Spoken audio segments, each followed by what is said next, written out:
Thanks for joining us on the CBN News Channel. I'm Charlene Israel. It is summertime and the living is, well, it's hot. Millions of Americans are facing another day of dangerous heat, and in Maryland, some are even without water. Gary Lane has the story. Half the nation is roasting as temperatures soar well into the 90s. Some parts of the country are 10 degrees hotter than normal. Add the high humidity, and many places feel like triple digits. Weather forecasters say the high temperatures will continue all week. What makes this heat wave so uncomfortable is not only the temperatures during the day well in the 90s, but at night. In fact, New York City, Philadelphia, Washington, D.C. will be hard-pressed to fall below 80 degrees. New York City is experiencing its longest stretch of extreme heat in more than 10 years. Emergency workers are on standby, ready to help those in distress. They're in the hot, crowded subway, and they literally will just drop. You find out, oh yeah, I didn't drink, I haven't been drinking, I was rushing around. Meanwhile, in Prince George's County, Maryland, residents like retired engineer Eric Morrow are stockpiling water. You need to keep water, and the only place you can keep water is in your tubs and your sinks. Morrow and more than 200,000 residents are preparing for a man-made drought. PG County officials say they're planning a 5-day water outage to fix a major water pipe that was about to burst. That means no tap water will be delivered to homes. What we want people to do is fill up their tubs and available containers with water tonight. Get it now. It's at your tap. And it's going to be for the next 12 hours, 18 hours. Do something now. And get it, they did. So I've already filled my bathtubs up. I filled at least about 4 pots. Bottled water flew off the shelves at local grocery stores. You have flavored waters, but just plain water, it's all sold out. And with temperatures soaring into the 90s, many of these Marylanders feel the timing of the water main repairs could not have been worse. I cannot fathom what 5 days would be like without water. Still, some Americans seemed unfazed by the water shortage and prolonged heat wave. I like the heat. I'm from Mississippi. Perhaps a perfect time for Americans to take a vacation, cooling down in the mountains or at the beach. Gary Lane, CBN News. Thanks, Gary. Intelligence officials will appear before a House subcommittee seeking more answers about the government's vast surveillance program today.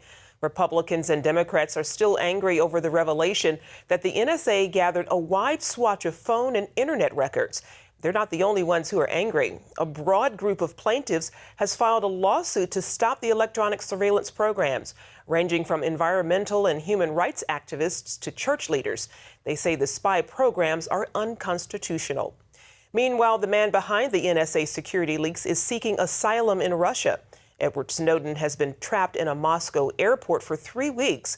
President Vladimir Putin says he's warned Snowden not to do anything that could damage the relationship between Moscow and Washington. But granting him asylum would add new tensions to an already strained relationship between the two countries. The U.S. wants Snowden returned to face prosecution for espionage. A North Korean ship carrying what appeared to be ballistic missiles and other arms was seized at the Panama Canal. Authorities say the weapons were hidden under sacks of sugar.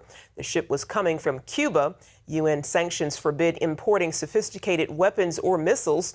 Cuban officials say the cargo was being shipped out to be repaired and then returned to the island. No comment from North Korea. A key ally in the Obama administration's successful fight to pass health care reform is now suffering buyer's remorse. Labor unions helped elect Democrats to Congress and fought alongside the president to make Obamacare the law of the land. Now, leaders of 3 major labor unions say that was a mistake. Teamster President James Hoffa joined 2 others representing millions of workers in the textile, gaming, food, airport, and hotel industries.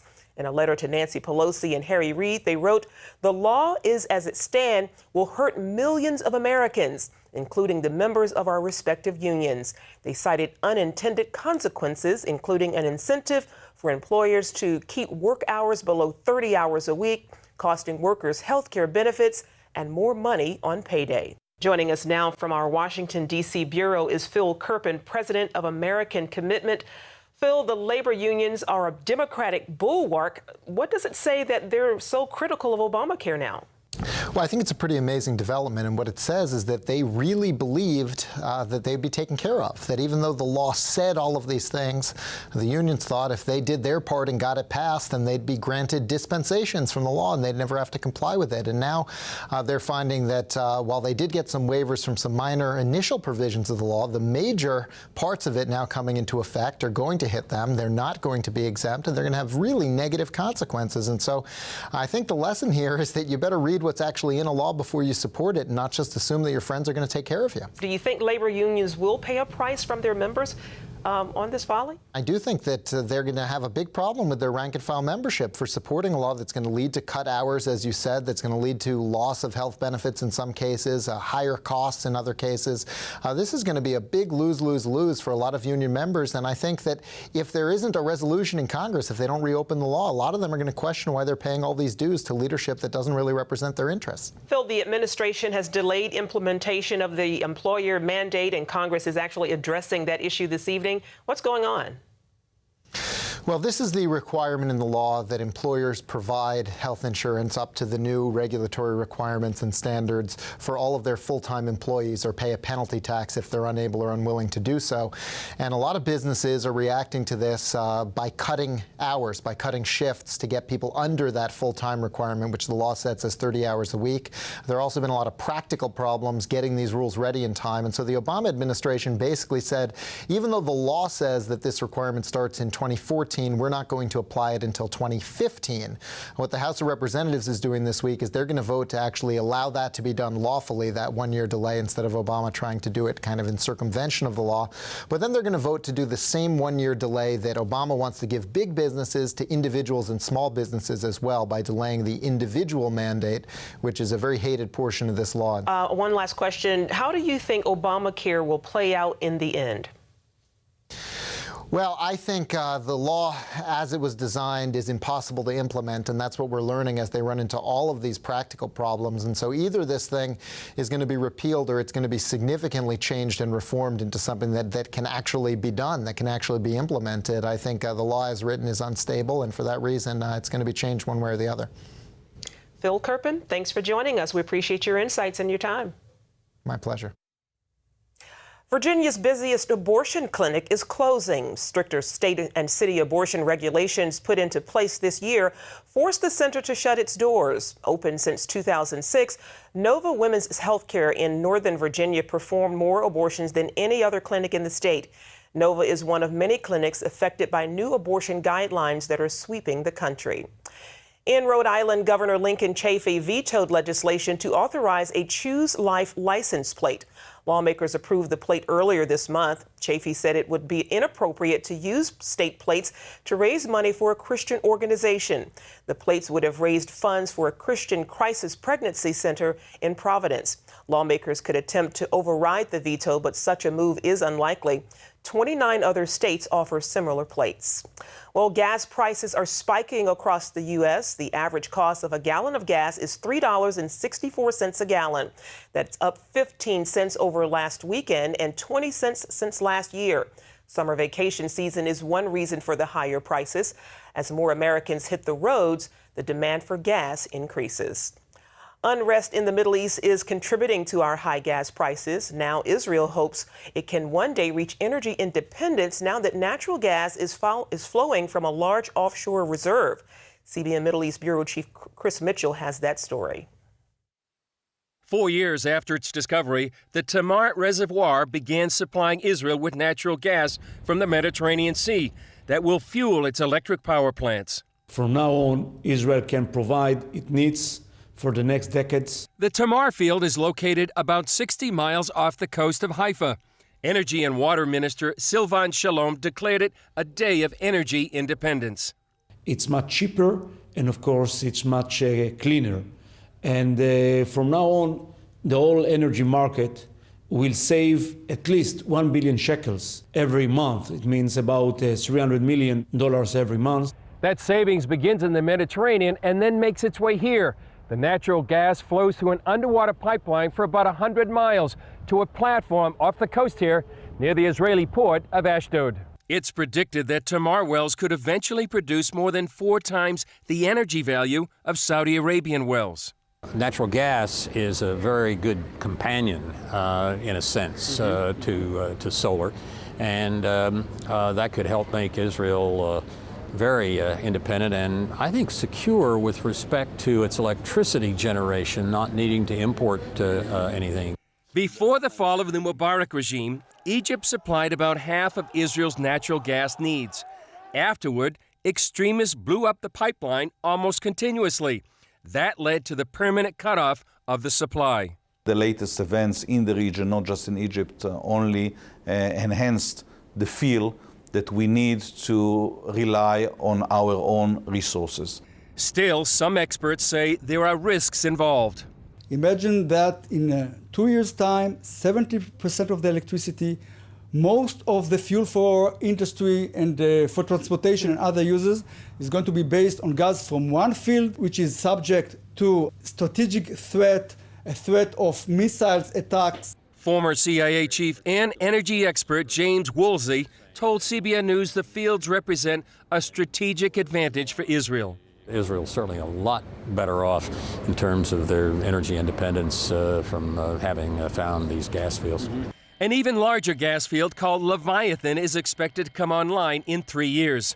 That reservoir is expected to take Israel from not only energy independence, but to an energy exporter. Chris Mitchell, CBN News, Ashdod, Israel.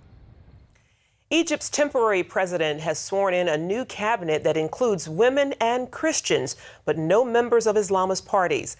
The changes come as Egyptian society is divided between those angry over Mohamed Morsi's removal and those who seek more democratic reforms.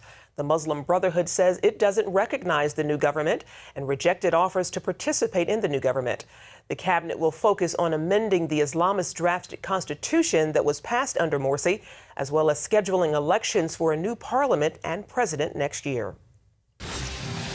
Coming up, more and more Americans are receiving some kind of federal assistance. But how long can the government keep picking up the tab?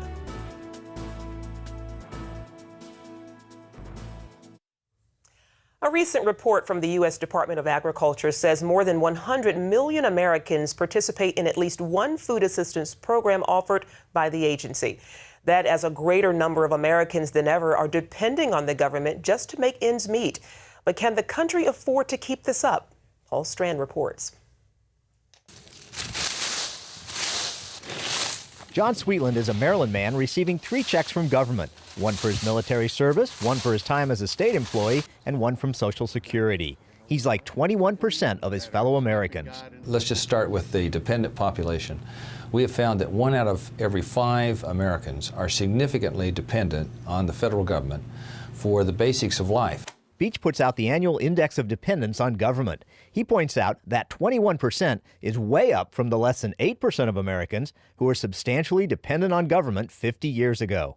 Beach also says that now there's 115 million people, 1 out of 3, are getting some kind of a check from the government. Sending out all those checks and all that aid now takes up a whopping 70% of the federal government's budget. And with the U.S. borrowing 43 cents of every dollar it spends, it's plunging the country deeper and deeper into staggering levels of debt. But Sweetland, for one, is not feeling guilty about the checks he's getting. For 40 plus years, I put money into Social Security.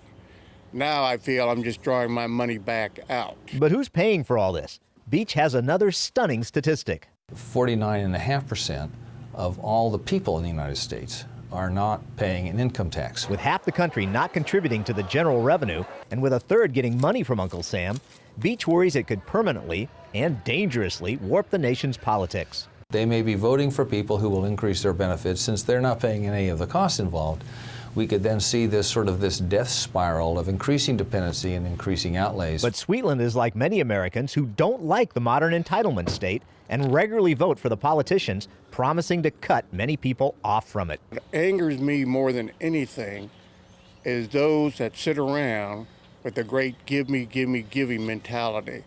They think that Uncle Sam has to give them all this stuff.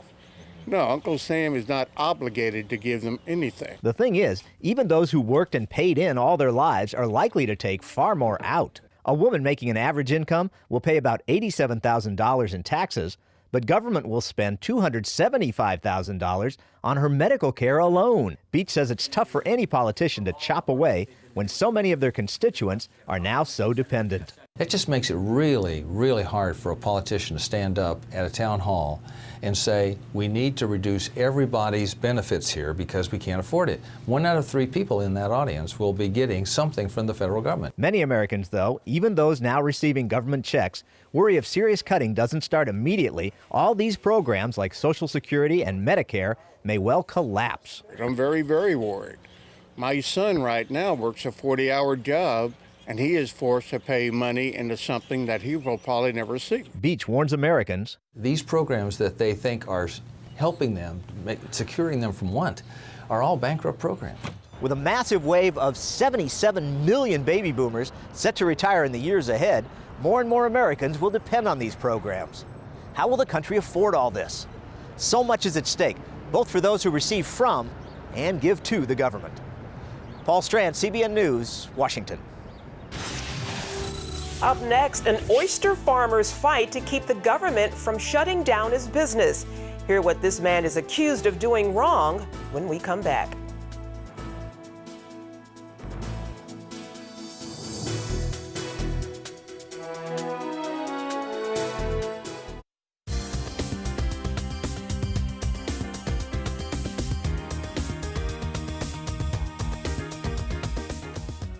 Welcome back to the CBN News Channel. Well, all he wanted to do was clean up the Chesapeake Bay right here in Virginia.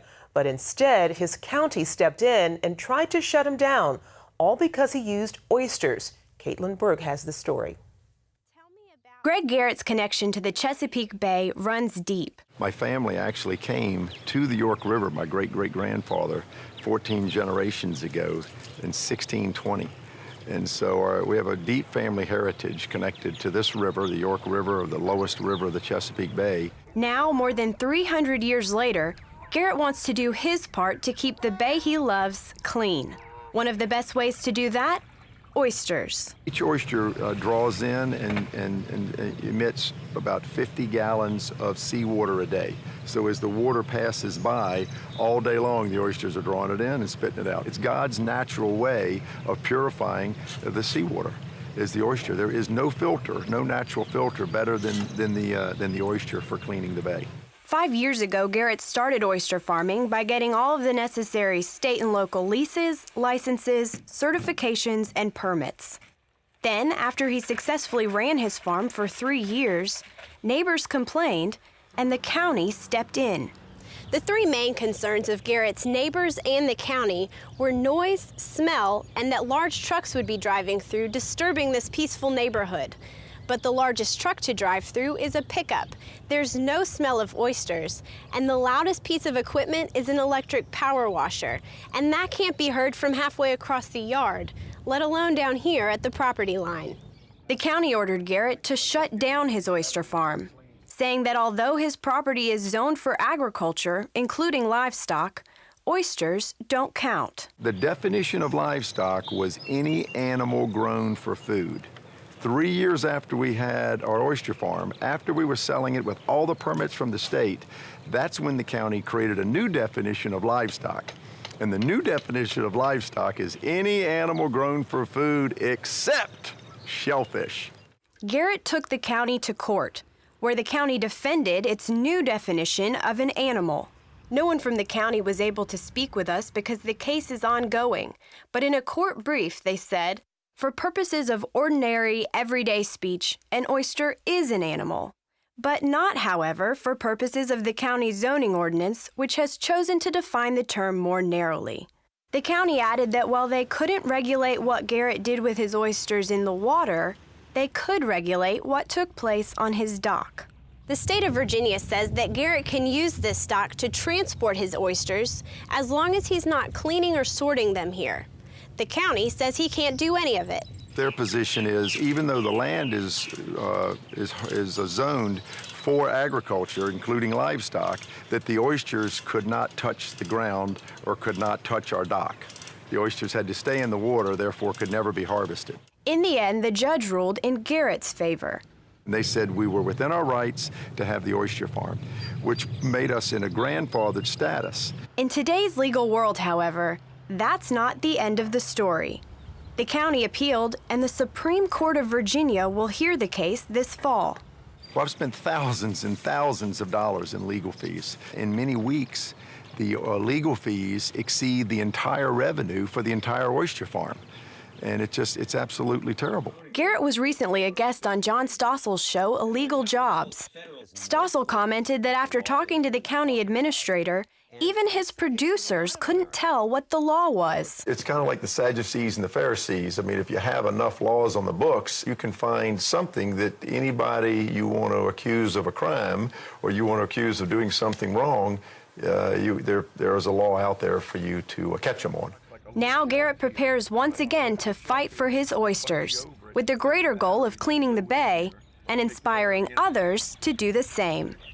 Caitlin Burke, CBN News, York County, Virginia. Stay with us. We'll be right back after this.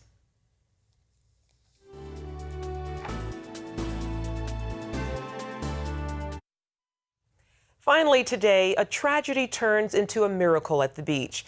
6-year-old Nathan Wainsner was buried under a sand dune for hours, and everyone thought he couldn't possibly survive, but he did. Rescuers think maybe there was an air pocket under all that sand created by a nearby tree. Perhaps its trunk had rotted out, creating this void or this hole, but that's still uncertain. By then, I got a hold of his shoulders and was actually able to pull him out. It really didn't look good. The only thing you can think of is, that could be your kid. But Nathan's grandfather, a pastor, believes God delivered the boy from death. Think about that, have the earth just literally consume your child and leave no traces. At the end of the day, I told you we won the lottery. At the end of the day, the sand didn't crush him, and by the grace of God, we have what we have. Indeed. Nathan is currently on a ventilator, but he is moving his arms and legs, and he's expected to make a full recovery. And our continued prayers are with him. Well, that's all for now on the CBN News Channel. You can find more of our exclusive coverage of the issues you care most about at cbnnews.com. Tell us what you think about the stories you've seen today on Facebook or at CBN News on Twitter. Hope you join us next time. Have a great day. God bless. Introducing the CBN Bible from CBN.com. Now, an easier way to study the Bible and grow in your faith. Highlight your favorite verse. Read separate versions at a glance. Click and read a commentary. Or cross-reference your favorite verse using the Strong's Concordance. All the right tools to study the Bible, all in one place. The CBN Bible, available at cbn.com/Bible or the iTunes App Store.